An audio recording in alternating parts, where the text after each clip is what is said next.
1989. Des chercheurs mènent un interrogatoire sur des innocents. Chaque innocent est accusé d'un délit qu'il n'a jamais commis. Les chercheurs vont interroger en orientant la discussion, en provoquant les réactions, avec un langage vicieux, des sous-entendus, des questions pièges, des messages subliminaux. Ils vont mettre la pression des mots, beaucoup de pression, plus de pression, toujours plus, jusqu'à ce que les innocents craquent et qu'ils avouent des crimes qui vont les mener à une peine de mort. 60% ont admis un crime qu'ils n'avaient jamais commis. Leur sincérité pouvait suffire à les innocenter, mais leur langage a été perturbé. Sans communication, pas de message, pas d'argument, pas d'influence, pas d'innocence. Cette expérience prouve une chose terrible. Notre langage peut déformer notre image. On se présente au travers de notre apparence, de nos actions, de nos paroles. Maintenant, imaginez quelqu'un qui est à l'inverse de cela. Quelqu'un dont l'apparence ne forge pas l'image, dont les actions ne reflètent pas les intentions, dont les paroles ne dévoilent pas les ambitions. Cette personne existe. Il s'appelle Pariston Hill. Et ce qu'il a fait avec les mots va vous laisser sans voix. En 1971, le psychologue Albert Mehrabian découvre une vérité terrible. Dans une conversation, seulement 7% de votre message vient des mots eux-mêmes. 38% dépend de votre ton et 55% de votre posture. Vous pensez maîtriser vos mots? Faux! Vous vous exprimez en roue libre. Dans son livre Silent Message, le psychologue révèle que les mots sont des armes, des ordres,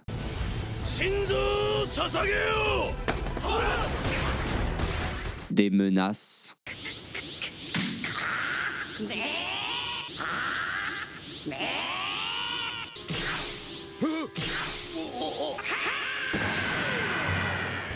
des promesses. お前はもう死んでいる。何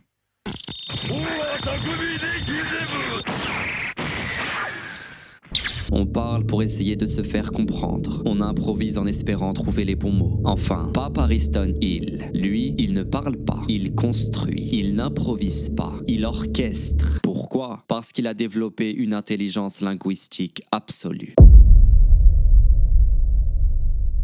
Imaginez la communication comme un échiquier. La plupart des gens jouent aux dames, en amateur, avançant leurs pions au hasard en espérant ne pas perdre la partie. Sans vraiment connaître les règles du jeu, ils s'égarent. Pariston, lui, est un grand maître d'échecs. Il connaît toutes les règles, toutes les techniques, tous ses adversaires. Chacune de ses paroles est un coup calculé. Chacun de ses silences est une stratégie. Il ne subit pas le chaos de la communication, il le contrôle. Il connaît le langage humain comme un maître d'échecs qui connaît l'échiquier. Il connaît le langage et il l'a réinventé.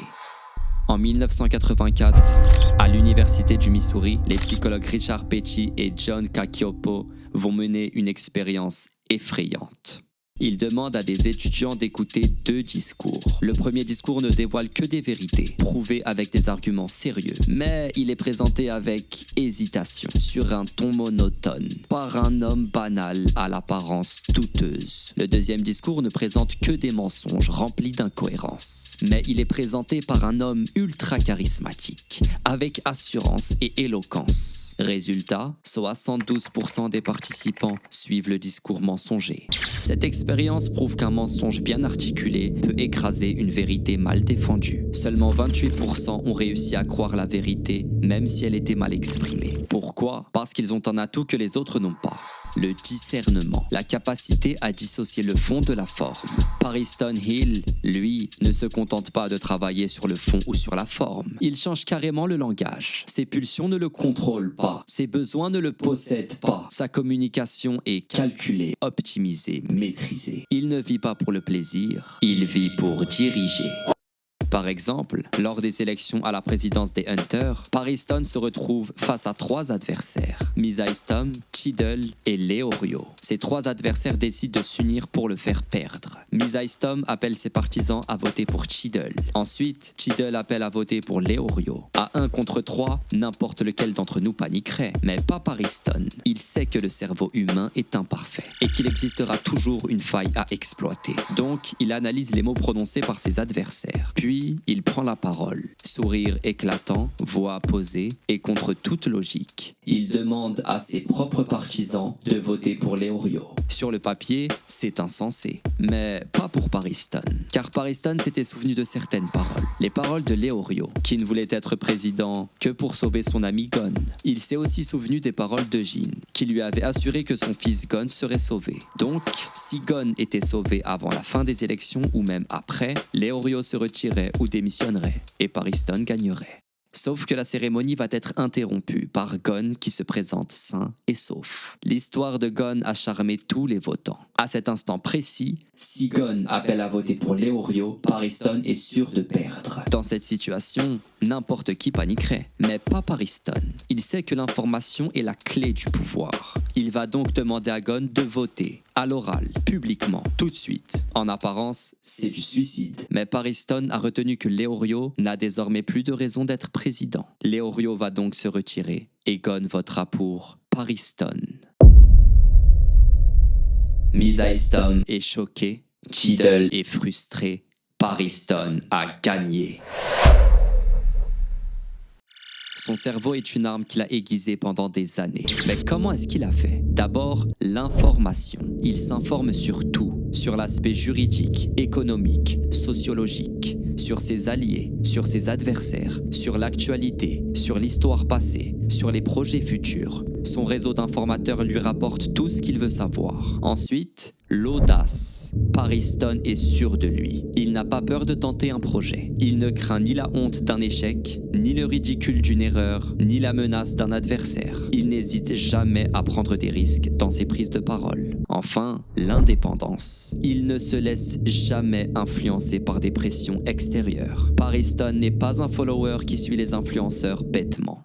L'intelligence linguistique permet de résister à la manipulation, car elle repose sur une connaissance profonde de la communication. Les personnes les plus influençables sont celles qui n'arrivent pas à exprimer et comprendre les idées. Au final, Pariston sait exactement pourquoi vous dites ce que vous dites. Votre silence, il le brise. Votre parole, il la provoque. Vos idées, il les oriente. Résultat, il est capable de vous influencer. Mais ça va plus loin. Le cerveau humain est conçu pour décoder le langage. Quand quelqu'un parle, vous anticipez instinctivement la fin de sa phrase. Pariston, lui, anticipe des conversations entières. Il sait ce que vous allez dire avant même que vous n'ouvriez la bouche. Et c'est souvent lui qui provoque votre parole. Ce n'est pas de la chance, ce n'est pas un don, c'est une science. C'est l'intelligence linguistique poussée à son paroxysme. Et nous, dans toute cette histoire, on est à l'opposé. On lance des lives sauvages sur TikTok juste pour dire qu'on a raison. On débat de l'actualité sur Twitter sans connaissance du sujet. On fait des stories à chaud et on parle sur le coup des émotions. Tout ça en espérant que notre parole soit entendue et comprise. Alors qu'une étude de 2021 montre que sous le coup des émotions, 55% des gens déforment leur propre message. Pariston, lui, contrôle parfaitement sa communication en toutes circonstances. Apparence, posture, gestuelle, intonation, vocabulaire, articulation, registre, figure de style, répartie, éloquence. Nous, on parle pour être écoutés. Lui, il parle pour nous écouter. Mais ce contrôle a un prix. Les neurosciences le disent. Trop contrôler sa communication tue la spontanéité. Pariston ne réagit pas, il calcule. Il ne vit pas, il gagne. Son cerveau est comme une étoile éblouissante, mais une étoile seule dans le vide. Alors, pourquoi ça nous fascine? Parce qu'on envie cette puissance, parce qu'on sait qu'on pourrait l'avoir. Pas besoin d'être un génie, il suffit juste de maîtriser sa communication.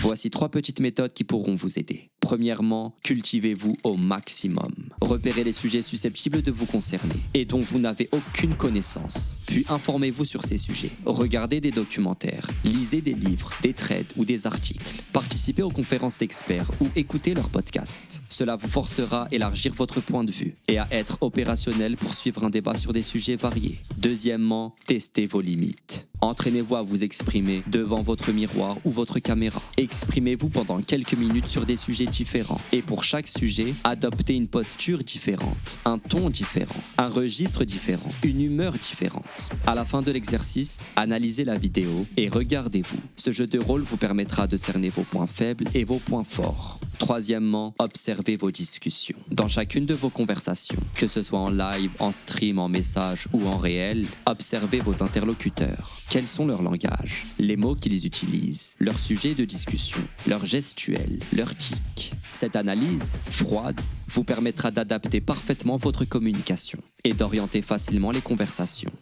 Pour terminer, j'aimerais vous dire que vous ne deviendrez jamais Pariston Hill, mais vous pourrez maîtriser les discussions, comme lui. Pariston domine parce que personne ne communique mieux que lui. L'intelligence linguistique est ce qui lui permet d'exceller dans tous les autres domaines. C'est la base sur laquelle reposent toutes ses autres compétences. Alors, au lieu de chercher à être plus intelligent dans un domaine précis, commencez par maîtriser votre parole. Car si vous n'arrivez pas à exprimer clairement vos idées, quelqu'un d'autre exprimera les siennes à votre place. Vous pouvez vous inspirer de Pariston Hill, mais n'exagérez pas dans votre développement personnel. N'oubliez pas de vivre votre vie pleinement, car Pariston, lui, il ne vivra jamais vraiment. Ce qu'il a fait avec son intelligence linguistique est terrifiant. Mais ce n'est qu'une pièce du puzzle. Si Pariston Hill est le symbole parfait de l'intelligence linguistique, il existe un autre personnage qu'il a dépassé dans une autre forme d'intelligence, l'intelligence corporelle. Mais cet homme-là, il n'aurait jamais dû exister. Si tu as deviné de qui il s'agit, tu peux le mettre en commentaire et tu verras dans la prochaine vidéo si tu avais raison ou non. J'espère que cette vidéo te sera utile. Si tu as aimé, tu peux liker. N'oublie pas de t'abonner pour ne pas rater la prochaine vidéo sur la prochaine forme d'intelligence. Merci à tous. C'était Genjutsu.